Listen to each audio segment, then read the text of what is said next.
السلام علیکم ورحمۃ اللہ وبرکاتہ۔ 8 کلاس ہم سبق پڑھ رہے تھے اسلام میں گداگیری کی مذمت، اور ہم نے لاسٹ جو ٹاپک جو ہم نے پڑھا تھا اس میں ہم نے کہا تھا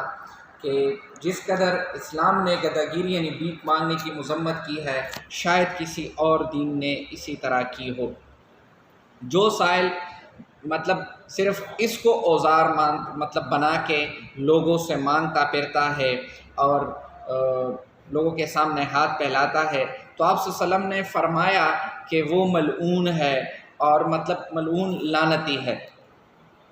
اور اپنے بھیک مانگنے کے ذریعے کو مطلب آپ نے بازار میں بہت سارے ایسے لوگوں کو دیکھا ہے کہ وہ بڑے مکار، بڑے ایکٹنگ کرتے ہیں، بڑے سے باتیں کر دیتے ہیں کہ میرا کوئی نہیں ہے، میرا والد بیمار ہے، میرا شوہر بیمار ہے، تو یہ سارے مکاریے میں آتے ہیں۔ تو آپ صلی اللہ علیہ وسلم نے فرمایا کہ وہ تو سمجھتے ہیں کہ میں کامیاب ہو گیا، میں نے کچھ کما لیا لوگوں کو بیوقوف بنا کے، تو وہ حاصل کے وہ اس کے لیے دوزخ کے برابر ہے۔ وہ اپنے لیے جو جمع کرتا ہے، وہ اپنے لیے جو جمع کرتے ہیں وہ اس کے دوزخ کے برابر ہے۔ مطلب ایسا ہے بھیک مانگنا کی جو مذمت ہے، جس طرح جامع الفاظ میں ہمارے دین نے کی یا نبی علیہ السلام نے کی، تو اس کے لیے آپ صلی اللہ علیہ وسلم نے یہ بھی فرمایا کہ سائلوں کی تعداد بڑھنے کی نہایت مکروہ سمجھا جاتے تھے، اور یہ جو ظاہر ہے کوئی سائل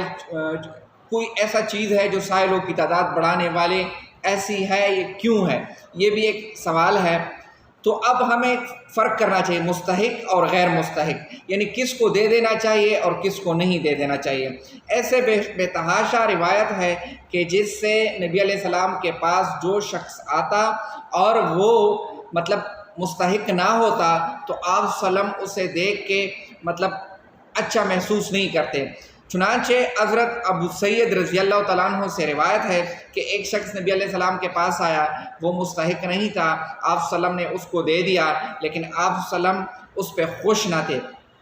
اور آپ صلی اللہ علیہ وسلم نے فرمایا کہ یہ اپنے لیے آگ طلب کرتا ہے۔ تو اس پر حضرت عمر رضی اللہ تعالیٰ نے فرمایا کہ یا رسول اللہ، آپ کو معلوم ہے تو پھر آپ نے اس سے کیوں دیا، آپ اس کا مطلب آپ نے کیوں پورا کیا؟ تو آپ صلی اللہ علیہ وسلم نے فرمایا کہ کیا کیا جائے، یہ لوگ جو ہے وہ اس کو مطلب شرم نہیں آتی، یہ مانگتے ہیں، اور اللہ کے رسول کو یہ زیب نہیں دیتا کہ رسول جو سوال اس کے در پہ آئے اور اس کو رد کرے، یعنی خالی ہاتھ اللہ کے رسول کے در سے جائے۔ ایک حدیث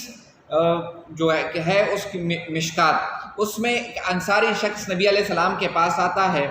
اور وہ نبی علیہ السلام سے مطلب کچھ مانگ دیتا ہے، تو نبی علیہ السلام اس سے فرما دیتے ہیں کہ آپ کے گھر میں کیا ہے؟ تو وہ فرماتے ہیں کہ میرے گھر میں ایک موٹا سا کمبل ہے اور ایک پیالہ ہے جسے میں اوڑھ لیتا ہوں اور بچھا لیتا ہوں، اور پیالی میں پانی پھیلا۔ تو نبی علیہ السلام نے اسے فرمایا کہ آپ جائے اور گھر سے وہ لے کے آئے۔ وہ شخص اسی طرح گیا، گھر سے لے کے آئے وہ کمبل، وہ پیالی۔ نبی علیہ السلام نے آواز لگی کہ کوئی اسے خرید لیتا ہے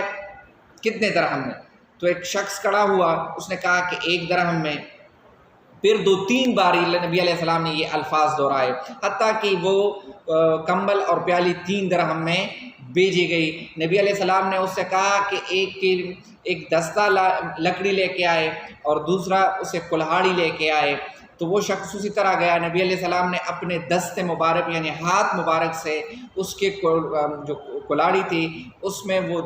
لکڑی جو ہے وہ ٹونگ دی، اور نبی علیہ السلام نے اس شخص کو کہا کہ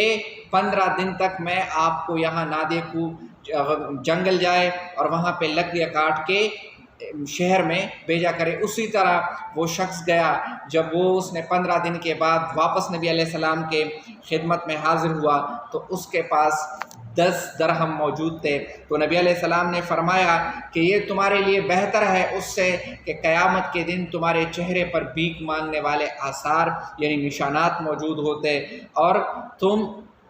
محتاج ہو کے لوگوں کے سامنے ہاتھ پھیلاتے۔ تو نبی علیہ السلام نے فرمایا کہ یہ صرف اس شخص کے لیے یعنی بھیک مانگنا حلال ہے کہ وہ نہایت سخت محتاج ہو، یا اس کے سر باری تاوان ہو، اور یا اس کے سر پہ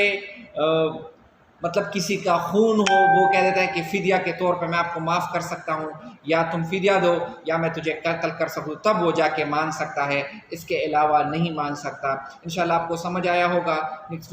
ویڈیو میں پھر حاضر ہوں گے، تب تک کے لیے اپنا خیال رکھیں۔